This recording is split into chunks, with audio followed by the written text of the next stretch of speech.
Oke. Ya, shalom Bapak Ibu Saudara.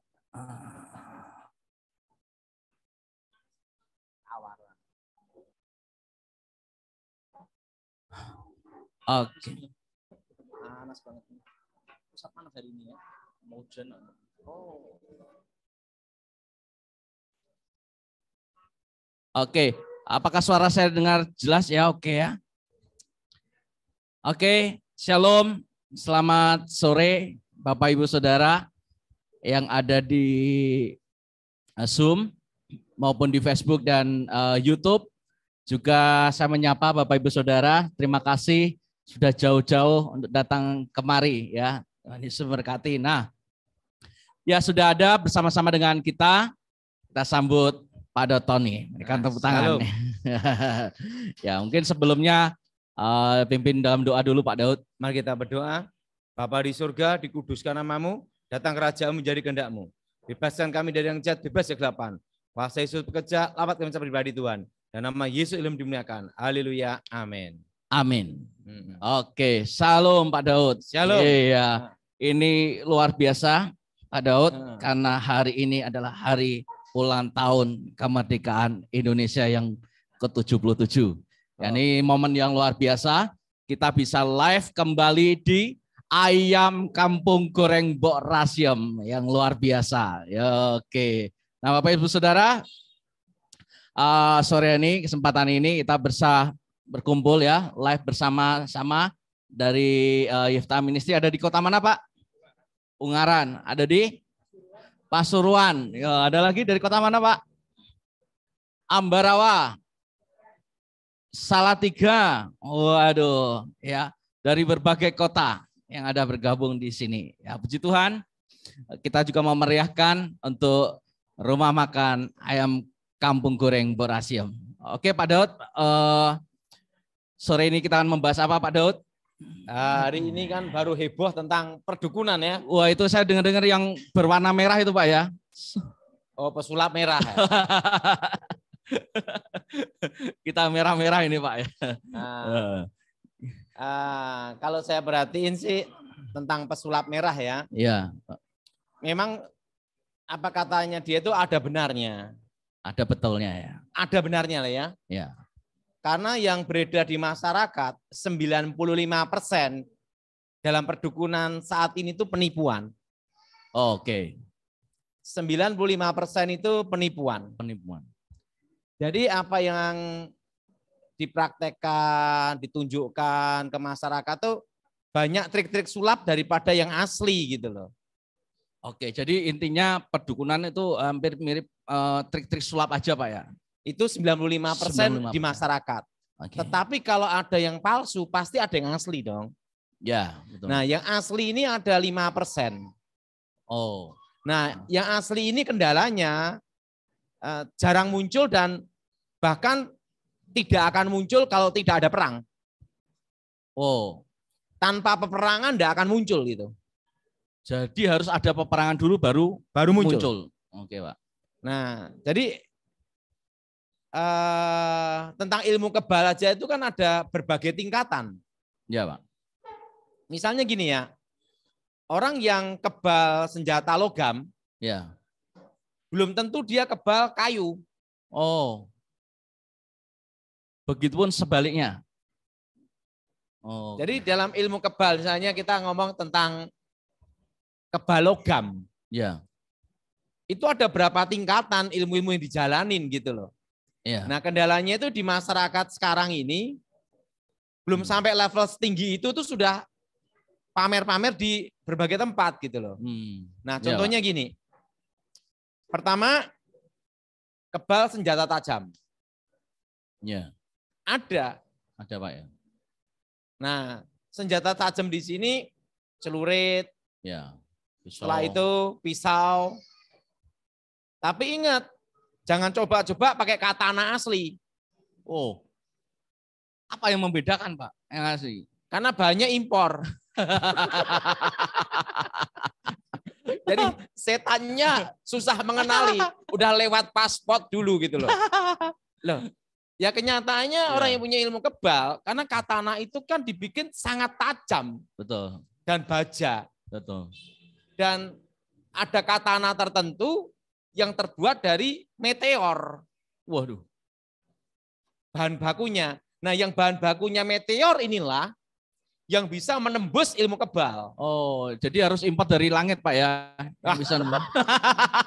Tapi tidak semua katana. Oke. Karena gini ya, orang boleh kebal senjata tajam apapun, Ya.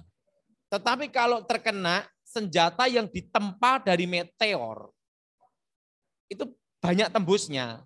Oh, Bukannya ini ya, banyak tembusnya. banyak tembusnya. Kalau banyak tembus berarti ada yang tidak tembus dong. Ya. Nah, yang tidak tembus itu pun minimal tergores. Oh, Seperti saya pernah dikeroyok 20 orang. Waduh, bersenjata semua. Tapi ada yang membawa keris meteor. wow. Pada waktu saya ditusuk-tusuk tidak mempan, tapi begitu keris itu nyabet ke saya, kena. Sampai sekarang tidak bisa hilang. Ada luka. Ada. Oh, ini ada goresan ini, Pak ya. Nah, Bapak Ibu Saudara semua, iya ini ada goresan, ada bekasnya. Ini tapi kerisnya itu keris meteor, pusaka. Oh. Jadi untuk menusuk saya tidak bisa, tapi melukai, tapi Goresan. tidak membahayakan, menggores saja. Ya. Nah, senjata tajam pun yang bisa melukai seseorang yang punya ilmu kebal adalah senjata yang ditempa oleh empu dan itu bahan bakunya dari meteor. Dan empunya pun nggak sembarang empu, Pak. Enggak sembarang empu. Dia harus punya keahlian khusus dan ilmu-ilmu khusus pasti ya. Mando pun juga mando khusus. Nah, mandonya itu pun pasti ada yang ditempa oleh meteor. Oh. Jadi dari batu meteor gitu loh. Jadi ini kita ngomong tentang orang bisa kebal semua senjata tajam, oke. Ya. Tapi belum tentu dia kebal dengan senjata yang ditempa oleh meteor. Oh, oke. Nah, Dan itu proses tempanya betul proses yang luar biasa, Pak, pasti ya. itu kan bahan bakunya mahal sekali. Itu impor Langit ya. Langit. Makanya saya mau ada katana, karena ada katana tertentu yang ditempa oleh meteor. Oke. Nah, rata-rata senjata yang ditempa meteor inilah yang bisa menembus orang punya ilmu kebal. Oke. Nah, kalau saya tidak bisa tertembus, tapi bisa melukai. Goresan itu ya. Goresan ini seumur hidup tidak bisa hilang. Oh. Karena waktu itu keris yang ditancapkan ke saya itu mengandung racun. Oh, jadi selain itu dari meteor ada racun ya, Pak ya? Ada racun. Dan sampai sekarang di sini masih itu yang membekas. menyebabkan nggak bisa hilang, Pak. Ya. Sampai sekarang tidak bisa hilang. Sabetannya itu sampai sekarang. Padahal sudah sekian puluh tahun, Pak ya. Wah, udah 30 tahun lebih. Waduh. 30 tahun. Itu Pak Daud masih kayak Masih rambut panjang gondrong ya? ya. Nah, yang pertama itu. Nah, Oke. kebal peluru Ya. itu pun terbagi juga. Misalnya gini ya, ada olah kanuragan yang ilmu kebal ya, Ya. dia hanya kebal peluru jenis gotri. Gotri biasa berarti Pak ya, Gotri. timah-timah biasa itu ya. Atau itu loh, tembak senapan angin. Ya, kaliber 4,5 lah itu ya. Nggak tembus. Ya. Itu ilmu kanuragan yang jenis seperti asmaan, mantra. Jadi dia di mantra diisi. Oke. Saat ditembak. Nah, kalau ditembak senapan angin, senapan burung, apa senapan yang ini kayak model ikan itu, Ya. tembak ikan Ya. itu, Ya. enggak mempan. Enggak mempan. Nah, ini yang jenis isian. Jadi Isian. dia diisi. Ya. Diisi, dimasukin itu loh. Nah, jenis ini kebanyakan senapan angin, sama senjata apa ini, pasir apa tuh yang untuk nembak ikan itu loh. Ya. Itu enggak mempan. Ya. Nah, yang sering dipraktekkan di masyarakat, ini yang jenis pertama ini. Oh. Senapan angin, Ya. setelah itu Atau senjata yang kayak nangkap model kayak ikan itu, Ada benangnya. ada benangnya itu. Ya. Nah, ini jenis isian aja. Ya. Jenis isian dan itu pun kekuatannya hanya kira-kira ya untuk demonstrasi itu 3 jam maksimal 6 jam. Karena setan ada waktunya istirahat juga dong, capek. Lindungi terus ditembak dada 6 jam ya kelenger. Ada batasnya. Ini yang kita ngomong tentang jenis asmaan atau diisi gitu. Nah, rata-rata dukun-dukun itu kelasnya masih ada yang seperti itu. Yang dipraktekkan, didemokan. Nah, yang kedua, jenis kebal yang namanya pusaka. Nah, jenis pusaka itu seperti kul buntet, wesi kuning. Nah, wesi kuning ya. Wesi kuning, setelah itu mustika delima, lulang kebulando, terusan ilmu wesi kuning. Nah, itu hanya kekuatannya untuk menahan peluru kaliber 9 mili. 95 ya, itu yang pistol ya? Pistol, yang model bulat. Nah, kalau ditembak itu enggak mempan. Tapi jangan coba-coba. Ditembakkan 5,56 kaliber. yang lincip punyanya senapan serbu tentara itu. Tembus. Karena ininya kan gini, dia bisa, peluru itu kan berputar gini ya. Nah, pada waktu kaliber 99 itu modelnya kan tumpul. Bukan yang runcing. Nah, itu kalau ilmu kebal yang jenis pusaka itu lebat. Kebal. Nah, makanya rata-rata tingkatannya di Indonesia yang paling lumayan tinggi itu masih kebal senjata jenis pistol kaliber 9 mili. Kan ada mili-milinya itu ya. Pokoknya yang modelnya bulat gini loh. Betul, Pak. Bukan runcing. Tapi jangan coba-coba tembak yang 5,56. Karena lincip pasti tembus. Karena apa? Setannya pamit. Karena itu di luar porsinya. Wis pasti tembus itu. Tembus. Oke. Nah, setelah itu yang ketiga. Yang ketiga nih ya. Iya, Pak. Tadi kan ada yang kebal jenis senapan angin. Kedua apa nih? Ini. Nah, ketiga itu adalah pusaka ditanam dalam badan. Nah, tapi ini jarang orang memiliki. Kenapa, Pak? Ada resiko sendiri atau bagaimana, Pak? Karena untuk taraf seperti itu tuh jarang yang punya gitu loh. Makanya yang dikata pesulap merah itu banyak trik-trik. Yang ini tuh ya ada benernya. Karena di masyarakat tuh yang beredar 95% tipu-tipu. Yang 5% itu ada. Tetapi adanya itu muncul waktu perang. Kalau kondisi damai, aman-aman, nggak mungkin. Jarang itu muncul. Dan orang yang sakti hebat tidak mau dipertunjukkan di tontonan gini ini. Nggak mau.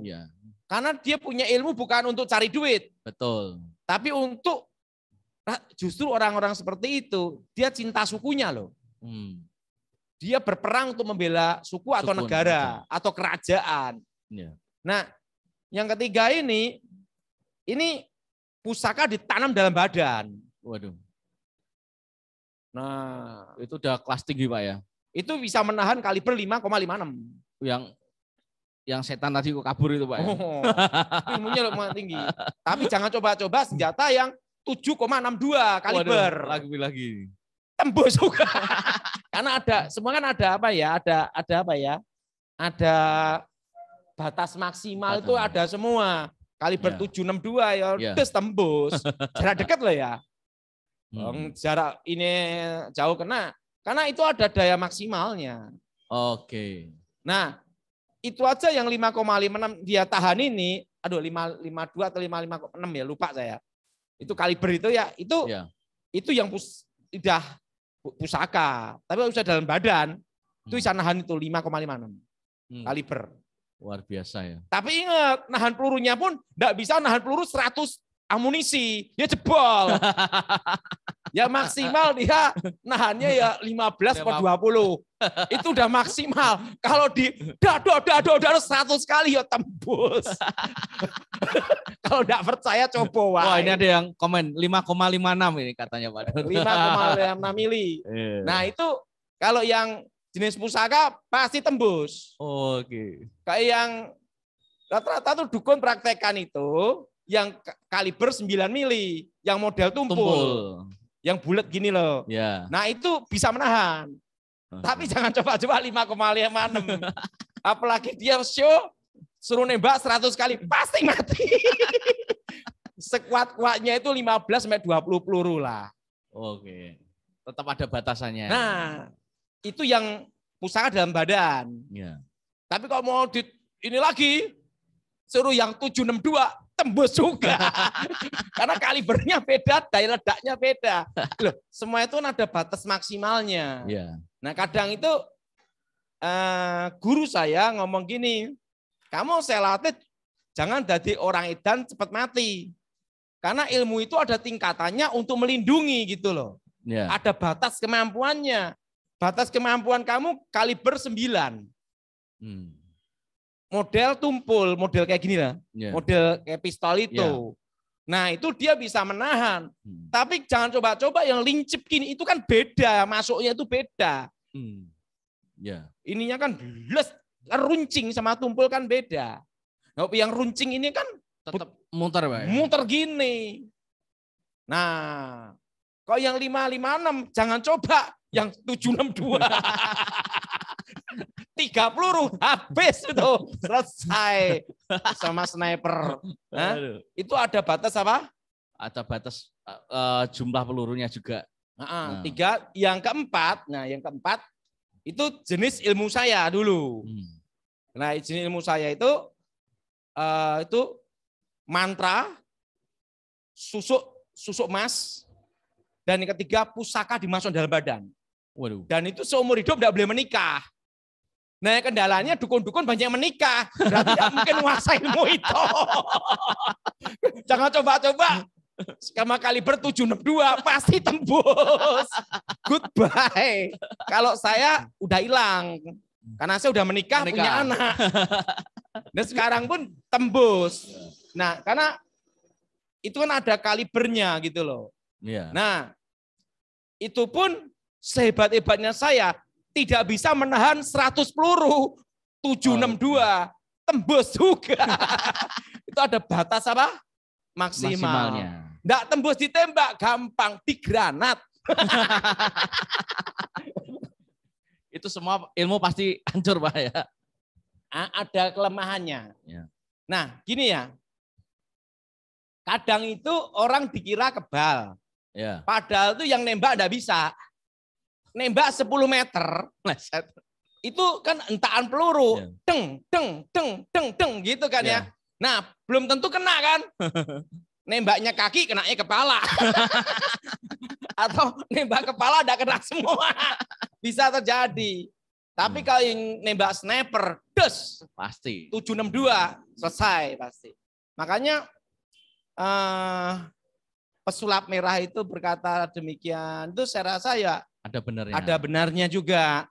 Nah, tapi ingat, memang yang beredar di masyarakat itu 95% banyak penipuan.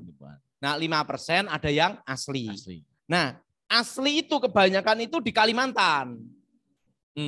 Tetapi untuk lihat hal itu harus ada posisi perang. Nah, posisi damai tidak akan kelihatan. Banten. Ya, nah, itu yang paling kuat-kuat, Pak ya. Setiap daerah punya ciri khas. Madura. Karena di Indonesia berbagai tempat itu ada. Bali itu ada. Bali ada juga. Ingat, kebal senjata tajam. Bisa, tapi jangan coba 762. Kaliber berapa? 762. 762. Ada batas apa namanya itu? Maksimalnya.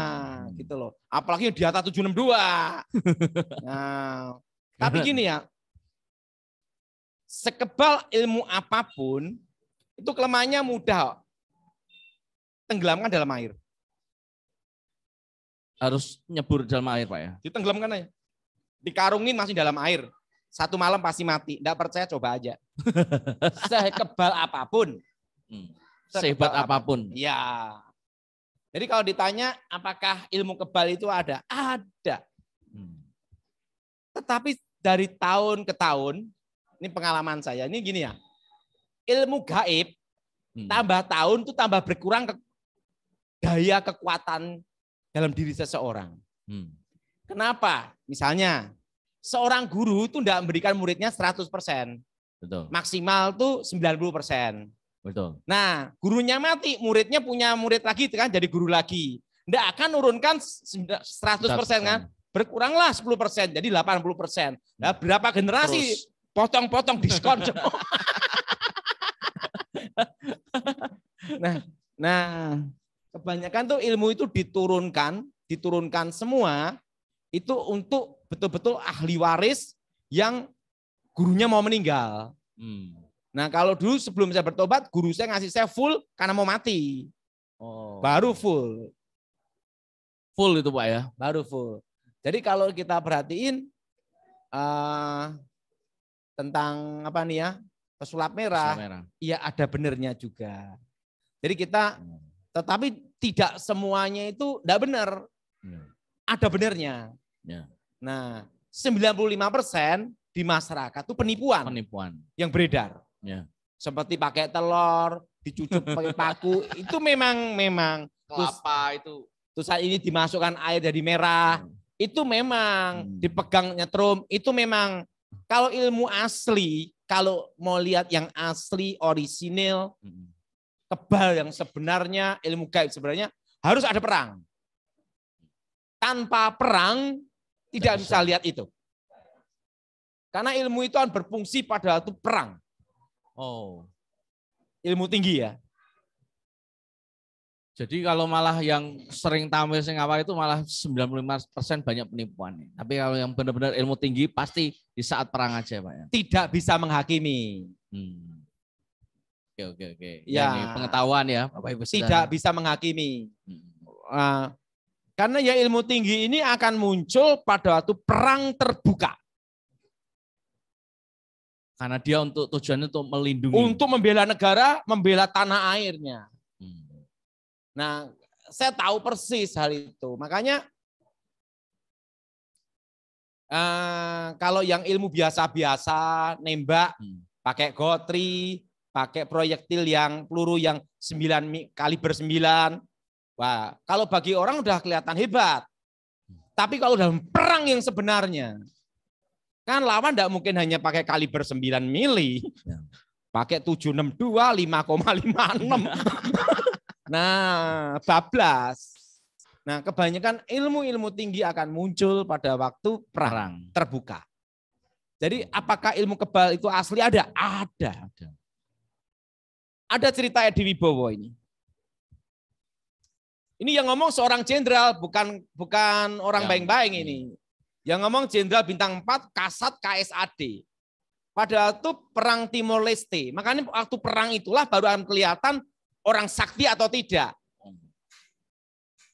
Dan ini padahal sudah punya pengalaman sendiri ya di waktu itu. Edi Wibowo tugas ada di Timor Leste. Dia cerita sendiri ke saya.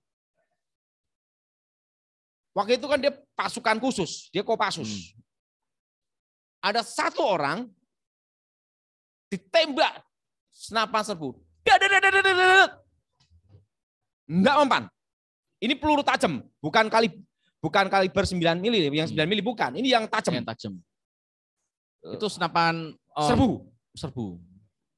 Standar Kopassus. Tembak, enggak mempan. Edi Wibowo sampai bingung. Ini bener kan ini? Tembak lagi. Enggak mempan. Yang nembak dia sama anggotanya. Enggak mempan. Nah, Edi Wibowo punya ayah namanya Jenderal Sarwoedi. Oh ya. Nah, Sarwoedi ini teman dari kakek saya. Ingat kata-katanya Jenderal Sarwoedi. Ilmu kebal itu ada kelemahannya. Tembak bagian kepalanya sini. Langsung Edi Wibowo das. Langsung kepala dibenamkan, tembak bagian das tembus. Mati yang kebal itu. Nah, Jenderal Edi Wibowo Penasaran? Dibukalah bajunya. Apakah pelurunya tidak ada yang kena? Pelurunya kena semua. Tapi hanya menempel di badannya. Dan tidak hanya peluru 5 atau 10, berapa peluru, sampai berapa magazin dia ngomong gitu. Itu kejadian benar di Timur Leste. Itu hanya nempel Pak ya? Hanya nempel.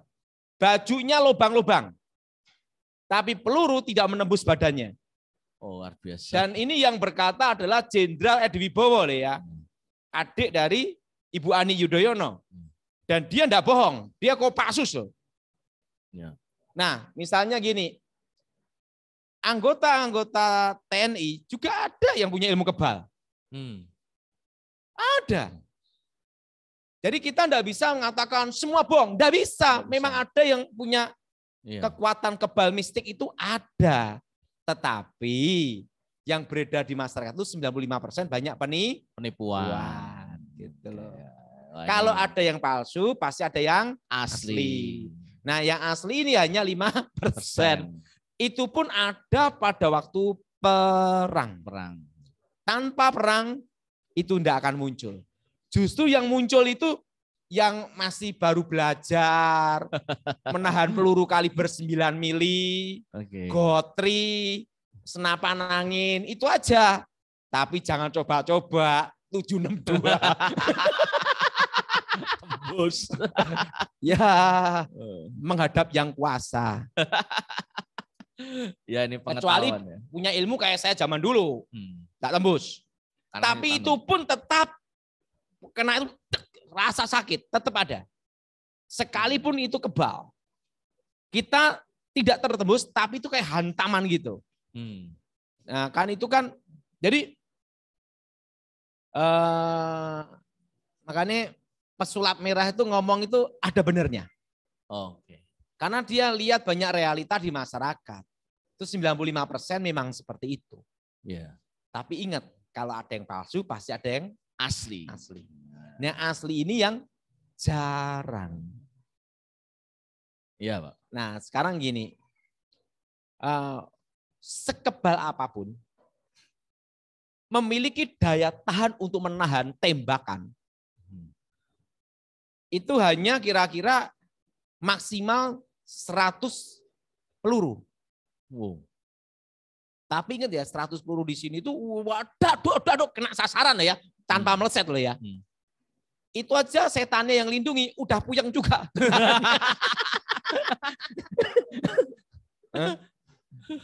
Jelas? Iya. Nah, tapi kalau ilmu kebal gampang, tenggelamkan dalam air. Pasti mati. Satu malam loh ya. Karena intinya di nafas. Kelemahannya. Dan ilmu kebal apapun, kelemahannya ada di dubur. Oh, dubur? Dubur itu susah dilindungi. Nah, kalau saya dulu kelemahannya seluruh badan ini kebal.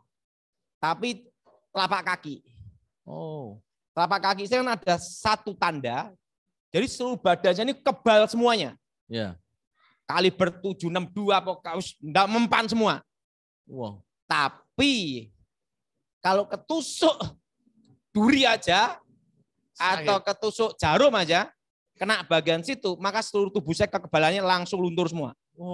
Tembus pasti semua peluru. Itu di sini. Nih, sini. Ya. Ini titik kelemahan saya dulu. Mau lihat? Gimana, Pak? Ini loh. Ini, Pak ya? Enggak kata biar lihat sini. Nah, ini. Nah, ini sini. Ini loh, posisi ini loh. Nah, ini. Ini ada titik hitam di sini nih. Iya. Ini kalau tertusuk gini nih, seluruh tubuh saya kebal luntur. Yang sini ya. Wah. Ini adalah kekuatan yang dulu guru saya tancapkan, ini kelemahanmu di sini. Berarti setiap orang juga beda-beda kelemahannya. Kalau saya seluruh tubuh kebal. Dari rambut, mata, hidung, semua. Dubur, semua kebal.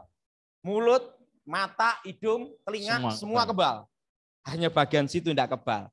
Jadi kalau orang menyelakai saya mudah.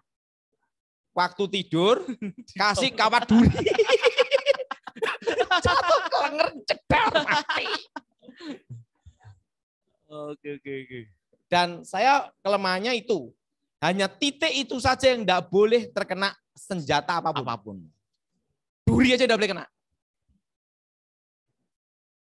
Oh, berarti kalau jalan itu pakai sandalnya tebel, Pak.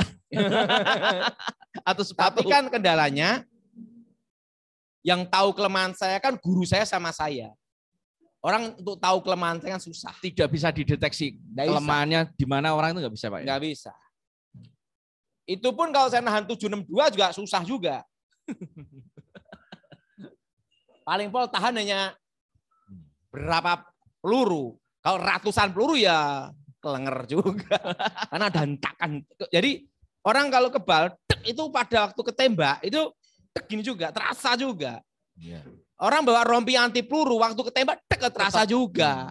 Orang kamu kebal juga gitu, seperti rompi. Nah, tapi yang jelas, 95% beredar di masyarakat itu apa tuh? Penipuan. Kalau ada yang palsu berarti ada yang asli. Luar biasa. Ini pembelajaran ya, pengetahuan Bapak Ibu Saudara ya. Luar biasa ya Pak ya pengalamannya dulu. Nah, tapi itu pun tenggelam dalam air selesai.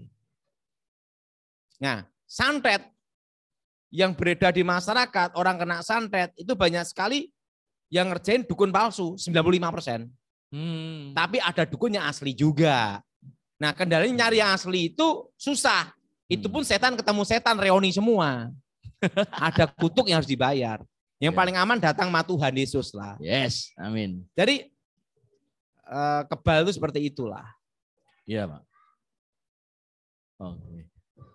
Jadi kalau kalau ada jimat-jimat yang ditanam itu ada expirednya nggak sih Pak? Ada. Kayak susuk jarum emas maksimal 1000 hari.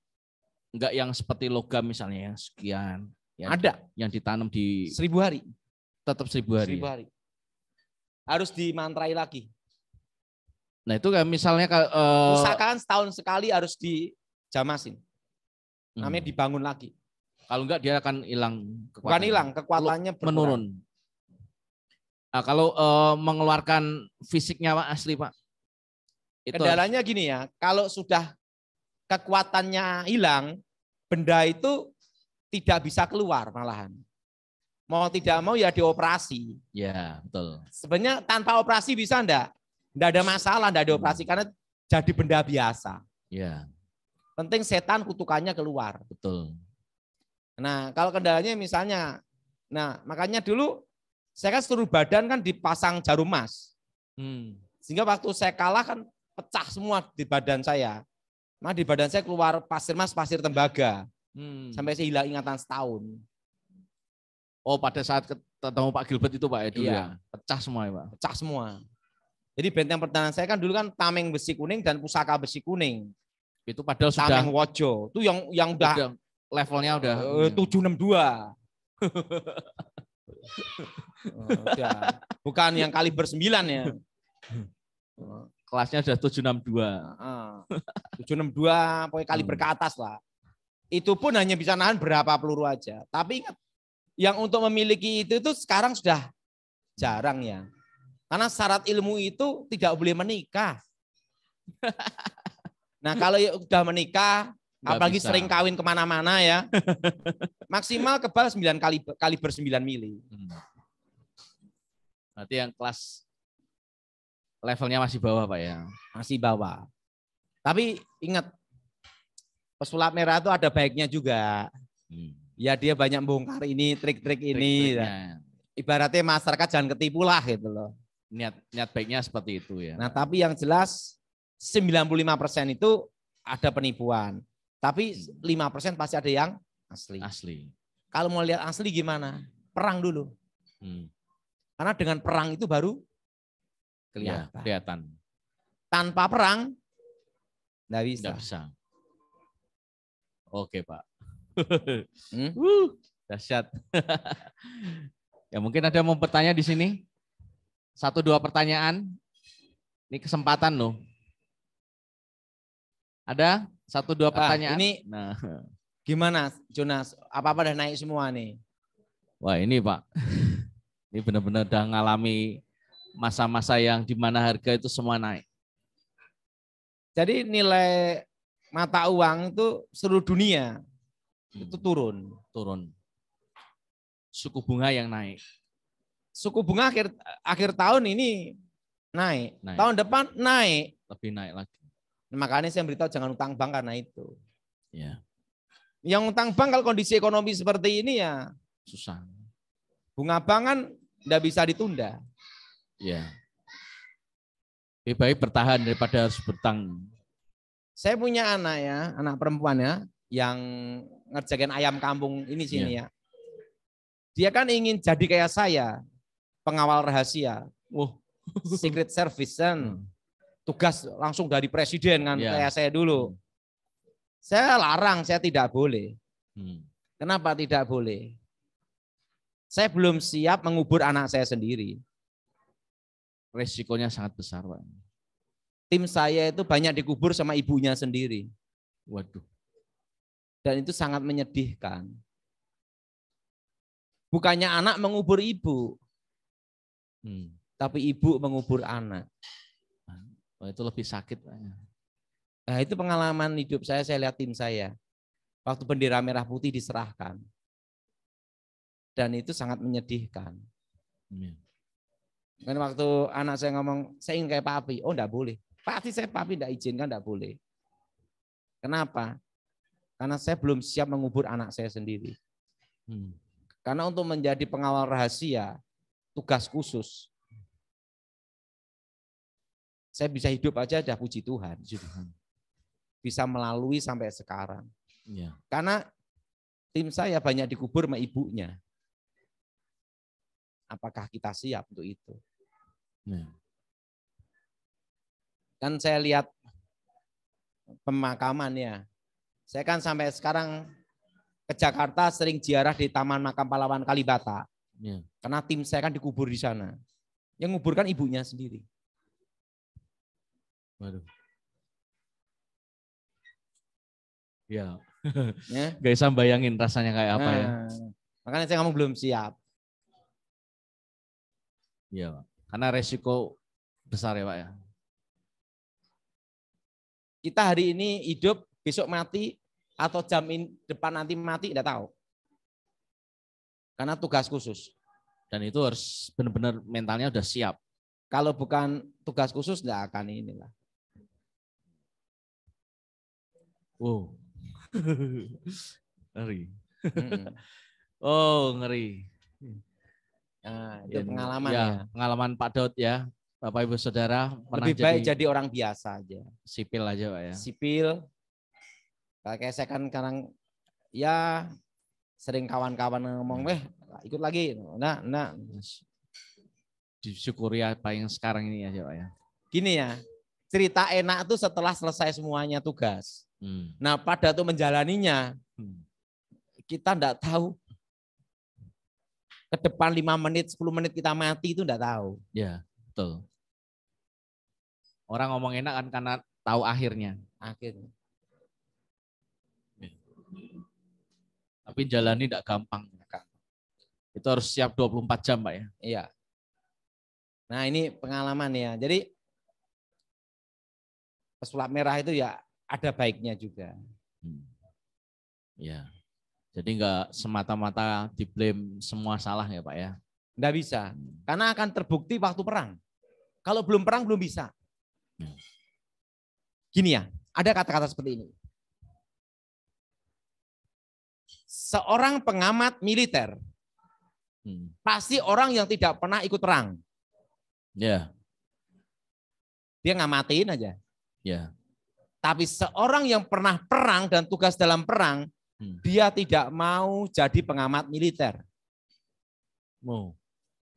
Karena di dalam perang, ini Edi Wibowo cerita, anak kecil bisa bawa granat. Yang nggak bisa diduga. Anak kecil bisa bawa granat. Ya. Oh, udah perang gitu. Kalau anak kecil bawa granat, bisa enggak langsung ngomong Komnas HAM? Iya. Nggak bisa. Susah. Iya, Pak. Dalam perang seperti itu. Kan ada Komnas HAM ya. Wah, ini pelanggaran Komnas HAM ini gini. Anak kecil. Tetapi kalau anak kecil bawa granat gimana? Nggak bisa.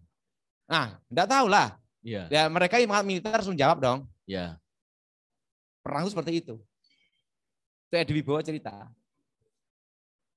Perang itu Jadi benar-benar nggak bisa ditebak, diprediksi. kalau Edi Wibowo ngomong, perang itu penting kita selamat dulu. Nomor 1.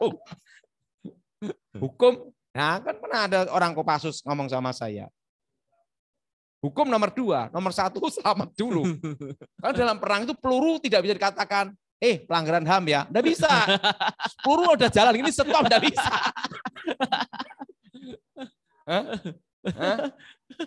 Ngerti maksudnya? Ngerti, Pak. Kalau udah peluru ditembakkan langsung ngomong, hukum HAM ya. Nggak bisa.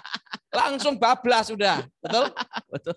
Hah? Betul. Makanya saya katakan, kayak pengamat bola. Kan dia bukan pesepak bola. Iya. Hanya teriak-teriak gini. Coba dia di pesepak bola. Nggak mau jadi pengamat bola. Kan sering pengamat ngomong, wah bodoh itu dia harusnya gini, tendang sini, terang ini. Yang jadi pelakunya, lo coba aja sendiri. Beda loh. Perang itu seperti ini. Kalau dalam perang itu anak kecil bawa granat, gimana Komnas HAM? Susah kan? Iya. HAM gimana? Iya. Ini granat loh. Betul. Nah, atau bawa bom anak kecil. Nah, itu Pak Edi Wibowo cerita sama saya. Dalam perang itu seperti itu. Karena dia pernah perang di Timor Leste. Dan banyak teman-temannya gugur. Nah, itulah hukum perang. Ya. Yang penting selamat dulu. Kalau Edi Wibowo ngomong penting selamat dulu. Kalau perang itu. Penting selamat dulu. Karena dibunuh atau membunuh. Perang seperti itu. Perang itu brutal. Ya. Nah, makanya Pak Edi Wibowo ngomong, pokok kamu ditanya tentang hukum HAM atau mengamati ya enggak usah. Kenapa? Kan kamu pernah ikut saya, jadi ketahui sendiri kan. Ya. Makanya saya enggak mau ngamatin apa, enggak mau udah. Kenapa? Karena dia cerita sama saya, perang itu brutal. Brutal. Dan ingat, kan gini ya, ada satu hal yang harus kita cermati, kita belajar, namanya itu, kan saya pernah ikut Edi Wibowo ya, perintah komando. Perintah komando. Perintah ya. Kalau beliau ngasih perintah A, sampai ini bawah A. Ya. Ya. Nah, B sampai bawah B. Terjun jurang, terjun. Loh, benar. Jalur komando seperti itu. Enggak boleh menolak. Merah. Misalnya ngomong, ini warna apa? Semua sama, seragam. Nah, itulah militer. Ya. Tidak boleh pimpinan A mengorbankan anak buah. Seorang pemimpin bertanggung jawab untuk dirinya dan untuk anak buahnya. Makanya kalau dalam pengadilan militer, komandannya dulu yang ini. Karena ini bertanggung jawab. Yang megang komando. Nah itu. Ya, Pak. Makanya pada waktu saya tugas dulu, udah dikasih aturan sama Edi Wibowo. Jenderal Edi Wibowo. A. Jadi kita enggak boleh berpikir. Enggak boleh bertanya. Pokoknya ini perintah, jalankan, selesaikan. Ya. Tahunnya selesai. Itu prinsipnya, Pak ya. Kalau di sipil kan kita ngomong, oh enggak bisa bos, gini-gini. Ya, ada alasan lah. Udah ada. Paham? Selesaikan, gitu. Enggak ada kata-kata gini-gini. Nah. Bisa nih, Man, siap jalankan, selesaikan. Jadi, karena kadang itu kan, ini mengorbankan anak buahnya. Gigit sana, gigit sini, gigit sini. Nah, lama-lama satu batalion dong. Kalau saling menggigit. Betul? Nah, makanya dalam militer tidak bisa. Dalam militer itu hanya satu garis. Makanya dalam militer itu tidak boleh menggigit. langsung terputus. Des. Dalam operasi apapun terputus. Karena yang bertanggung jawab adalah komandan lapangan. Istilahnya nggak boleh cokot-cokotan lah, Pak. Kalau saling menggigit sana gigit sini, lah bisa berapa regu, kena semua, merambat kemana-mana itu. Enggak. Jadi hebatnya tuh pada waktu saya ikut Edi Wibowo kan dia ngomong, yang bertanggung jawab saya dalam operasi ini. Ini perintah dari saya dan ini adalah tugas yang harus kalian lakukan. Ya. Dan dalam tugas ini saya yang bertanggung jawab. Ya. Nah, Edi Wibowo selalu gitu. Jadi waktu kita menjalankan tugas itu, urusan apapun itu urusannya Edi Wibowo. Ya, Pak. Karena apa? Kita hanya pelaksana. Dia yang bertanggung jawab atas perintahnya dia. Tapi kalau kita menjalankan di luar perintahnya, di luar sistem, ya itu urusan kita. Beda. Dibedakan di sini antara tugas dan bukan. Ya. Nah, karena kan pengalaman saya sama Edi Wibowo itu, makanya ingat ya, militer itu, TNI, itu kan bersama rakyat, untuk rakyat, kembali ke rakyat, berjuang bersama rakyat. Nah, itu kan untuk rakyat. Nah, jadi beda. A, B, gitu. Tidak boleh saling apa? Menggigit. Sini gigit sini, ini gigit temannya, ini gigitnya. Beberapa regu kena semua. Oh, bukan regu, batalion. Batalion kena semua. Lah kan dari sini ngalir ke sana. Ini enggak terima, gigit ke sini. Ini sini, gigit ke sini. Ini. Aduh, berapa batalion? Masuk semua. Nah, kalau di militer tidak seperti itu. Pengalaman saya sama Edi Wibowo, seorang komandan, dia ngomong, saya bertanggung jawab dalam operasi ini. Yang penting kalian lakukan tugas ini, selesaikan. Gitu. Dan yang kedua, tidak boleh pulang rumah sebelum ini selesai. Kalau tugas seperti itu. Dan jangan temui saya kalau kalian belum selesaikan tugas. Waduh. Kalau militer jelas, garis lurus itu. Jadi kamu tidak boleh pulang ke rumah sampai tugas selesai. Kedua, tidak boleh ketemu komandan sampai itu selesai. Waduh. Jadi luar biasa ya, begitu beratnya. Nah, itu militer. Makanya saya condong kalau pemimpin calon presiden dari militer. Untuk kalau Pak Jokowi kan dari sipil. Ya. Nah, tapi dia diberkahi Tuhan, ketegasan juga. Ya. Tetapi untuk Pilpres 2024 itu diperlukan militer. Karena apa? Kondisinya beda.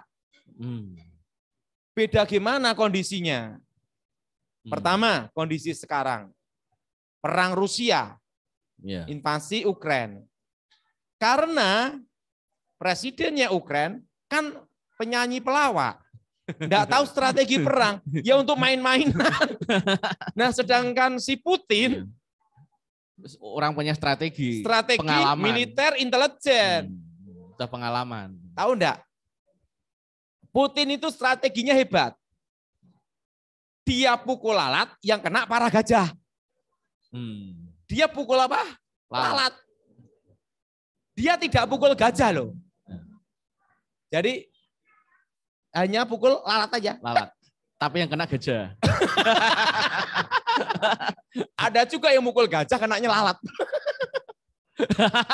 Nah itu militer. Berarti Putin ini strategi. Coba bayangkan.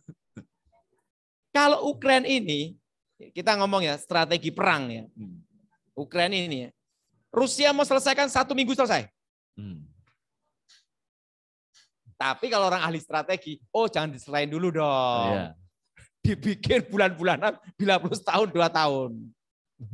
Nah. Iya, betul, Pak. Betul, Pak. Hah? Iya nih, Pak. Pukul lalat kena gajah nih, Pak. Repot ini. Jadi pukul lalat kenanya apa? Gajah. Nah, itu strategi militer. Pukul lalat kena gajah. ada pukul gajah dapat lalat. Nah, itu gajah. Lah itu bayangin. Untuk buang senjata yang expired, ya ada radiasinya. Itu dibuang di satu tempat, tuh harganya mahal sekali. Tempat pembuangan itu. Karena itu kan radioaktif. Nah, Putin pinter, dibuang semua ke Ukraina kan.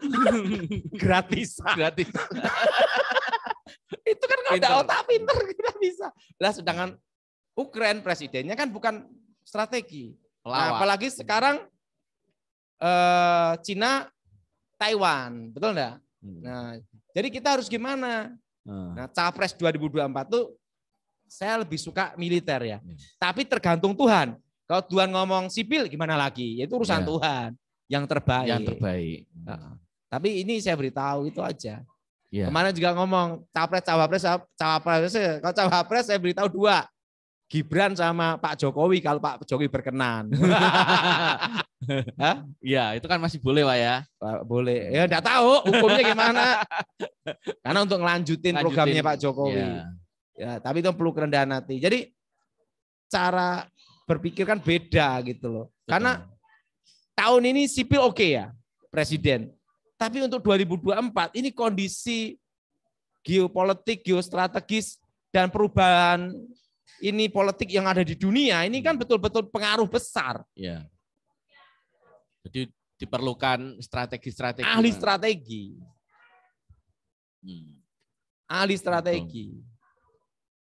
Seperti Bapak Luhut Binsar Panjaitan, itu kan ahli strategi, pengalaman perang kan dia. Dari Gultor kan. Nah, jadi cara berpikir kan beda ya. Betul. Dan mental juga beda. Betul. Nah, iya Pak.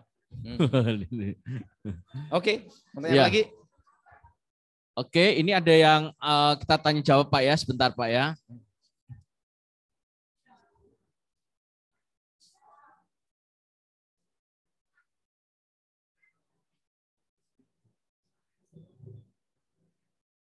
Oke, yang pertama Ibu Ine. Silakan Ibu Ine, apa yang mau ditanyakan? Selamat malam, Pastor Daud. Iya.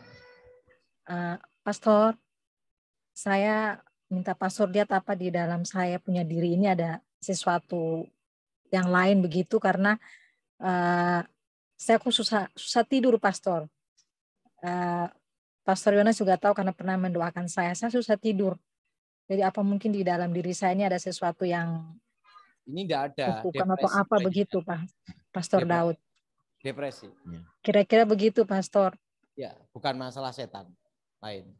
Ya, ini bukan masalah setan ya, hanya depresi aja. Stres, banyak pikiran. Oh gitu ya. Tapi tidak ada hal lain ya? Enggak ada. Kita doain ya. Iya, Pastor. Kekuatan Elohim bekerja. Kuasa Elohim bekerja. Bebaskan dari yang jahat. Bebas dari kegelapan. Kuasa Yesus bekerja. Lawan sekaligus Tuhan. Dan namamu dimuliakan. Amin. Amin. Ya, berikutnya. Makasih. Ya, salam. Dengan Ibu siapa ini? Salam, Bu Yayu. Ya, Bu Yayu, salam. Bu Yayu dari Semarang. Ya. Apa yang mau ditanyakan, Bu? Pak Daud, saya didoakan pesan Tuhan untuk saya apa? Sama anak saya. Doakan apa? Pesan Tuhan untuk saya. Oh, belum ada nih. Kita doa untuk Ibu ya. Iya, Pak. Tuhan, berkati Ibu ya sekeluarga Tuhan. Nyata lawatan saya khusus Tuhan. Kerajaan Tuhan datang dan menjadi. Bebaskan dari yang jahat. Bebas dari kegelapan. Kuasa Yesus bekerja. Lawat saya pribadi Tuhan. Dan namamu dimuliakan. Berkati Ibu ya sekeluarga Tuhan. Demi nama Yesus. Amin. Amin. Makasih, Pak Daud. Oke. Berikutnya. Iya, shalom Pak Daud dan Pak Yonas gitu. Mohon doa saja dari Pak Daud. Kalau sebelumnya Pak mungkin saya kalau mengingat dulu sekitar 2004 kalau nggak salah ini Pak Daud pernah ke rumah waktu itu nggak sengaja untuk ngedoain bapak saya. Puji Tuhan sekarang sudah sembuh Pak. Jadi mungkin dulu ada yang mengirim-ngirim karena dulu itu kami nggak percaya dengan hal-hal yang begitu Pak. Ya, ya waktu itu Pak, waktu 2004 sih Pak, sudah lama gitu ya. Puji Tuhan sekarang sudah sehat kembali. Kemudian Pak, mungkin untuk doa saja Pak, untuk terkait mungkin pergumulan. Kita doa ya. Iya. Tuhan berkati anakmu Tuhan, kerajaan datang dan menjadi, bebaskan dari yang jahat, bebas kegelapan. Kuasa Yesus bekerja, lawat seberkat diri Tuhan, dan kuasa Yesus bekerja. Nyatakan kuasamu Tuhan. Haleluya. Amin. Amin. Terima kasih. Oke, berikutnya. Ya, dengan Bu siapa? Dengan Salce, Pastor. Ya, mau tanya ya. Ibu? Mau tanya apa, Bu?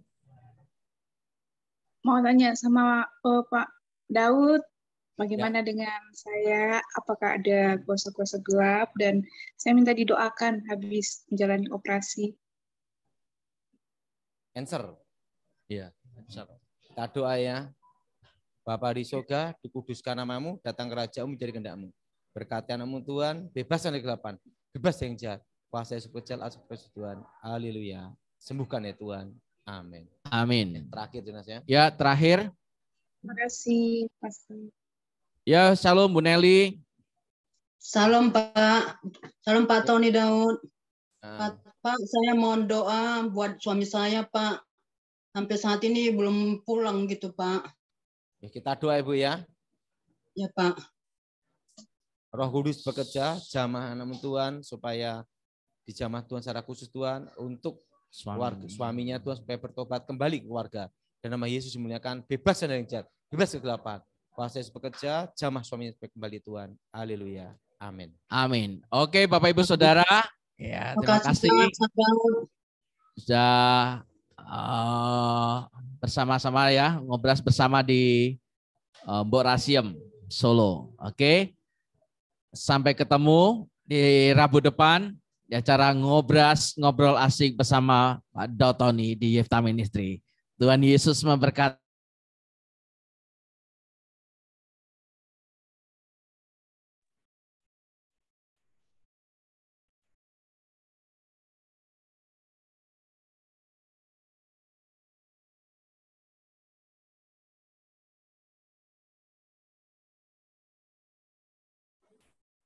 Terima kasih Bu Merli.